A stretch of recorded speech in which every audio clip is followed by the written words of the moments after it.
تو یہ digital media بہت بڑا سورس ہے. میں کہتا ہوں دعوت ایک ایک کر کے دیکھیں, اللہ ہمارے راستے صاف کرتا جا رہا ہے. ایک ایک کر کے سارے فرقوں کی نمائندہ تنظیمیں کس طرح مکھن میں سے بال کی طرح نکلتی جا رہی ہیں. ان قریب یہ کلدم بھی ہو جائیں گی, انڈکلیئرڈ کلدم تو ہو چکی ہیں. آپ مجھے بتائیں دعوت کا سورس کیا ہے؟ ظاہر مسلوں میں تو جا کے دعوت نہیں دے سکیں گے جب کلدم کا مطلب نہیں پتا کیا ہے. کوئی مرکز نہیں ہوگا, کوئی اجتماع نہیں ہوگا. پھر آخری بات کیا ہوگی کہ آگے یوٹیوب پہ بیٹھ کے تو دین کی دعوت کریں. تو ان کی تعلیمات اس قابل ہے کہ یوٹیوب پہ کوئی ان کی سنے گا آگے کہانیاں؟ تو اللہ کا شکر ہے, میں اپنے اسٹوڈنٹس کو کہوں گا کہ تعلقات صاحب کہتے تھے نا مبارک ہو مبارک ہو, یہ مبارک دور آ گیا ہے. اب مستقبل جو ہے نا وہ الحمدللہ اس علمی دعوت کا ہے انشاءاللہ تعالی. اب کسی کو اگر دکھ تھا نا ہمارے پاس مسجدیں نہیں ہیں, مدرسے نہیں ہیں, تو ہم پہلے کہتے تھے کوئی ضرورت نہیں ہے. اب تو آپ کو یقین آ جانا چاہیے کہ جن کے ہزاروں لاکھوں علماء اور مدرسے ہیں اب ان کے کسی کام کے نہیں ہیں. جب ان کی تنظیمیں بین ہو جائیں گی تو اینڈ رزلٹ کیا ہوگا؟ وہ بات کہاں سے پہنچائیں گے؟ غاروں میں بیٹھیں گے جا کے جنگلوں میں؟ نہیں.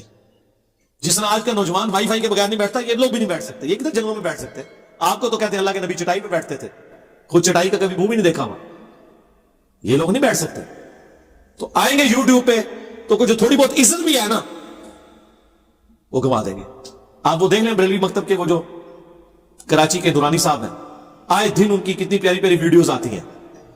کوئی بریلوی مکتب کی کوئی عزت تھوڑی بہت رہ گئی تھی بابو ناز میں, وہ بھی ختم ہوگی. اور لوگ نیچے بعض کمنٹ کر رہے ہوتے ہیں بولے لوگ کہ یہ دیکھیں کیسے کیسے جاہل لوگ, او بھائی اسی کا نام بریلویت ہے وہ جو بیان کر رہے ہیں, جاہل نہیں ہے, اسی کا نام بریلویت ہے.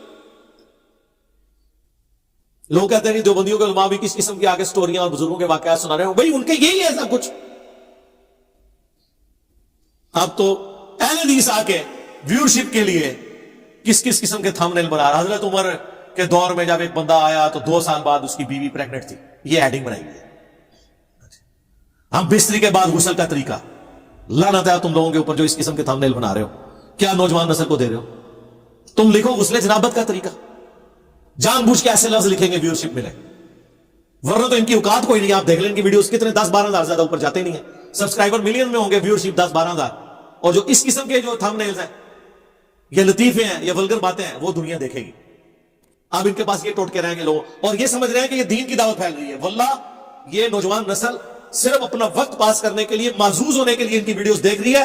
اس کے بعد دین سے وہ اور دور جا رہے ہیں, یہ میں آپ کو بتا دوں. ان کو اس دین سے کوئی انٹرسٹ نہیں ہے جو آپ پیش کر رہے ہیں. دین وہ ہے جو اس پلیٹ فارم سے رسول اللہ کی دعوت بلند ہو رہی ہے, کسی بابے کی نہیں ہو رہی صلی اللہ علیہ وآلہ وسلم. ظاہر ہے دیکھ لیں. لیکن یہ دکھ کی بات ہے کہ 10 نام کی دکانیں پھیرے نا تو آپ کو ایک اچھا نام بیچنے والا مل جاتا ہے. 5 کپڑے کی دکانوں پہ جائیں تو ایک دکاندار اچھا مل جاتا ہے جو کپڑا دے. لیکن 10,000 مدرسے بھی پھیرے تو آپ کو ایک عالم نہیں ملتا جو آپ کو دین سکھائے. عالم آپ کو مولانا مودودی جیسا بندہ سکھا رہا ہوگا, ڈاکٹر اسرار جیسا بندہ سکھا رہا ہوگا, ڈاکٹر ذاکر نائک جیسا بندہ سکھا رہا ہوگا, جس کا مدرسوں سے لینا دینا کوئی نہیں ہوگا. تو اللہ نے ہاتھ اٹھا لیا ان سے. یہ میں آپ کو بتاؤں, میرے بڑے قریبی دوست ان سے میں نے کہا یار یہ کیا وجہ ہے کہ نام اچھے تو نان والی دکان سے ملتے ہیں, یہ کبھی نہیں ہوا کہ کوئی کہ فلاں کپڑے والا وہ بڑے اچھے نام لگاتا ہے, ایسے ہوا کبھی؟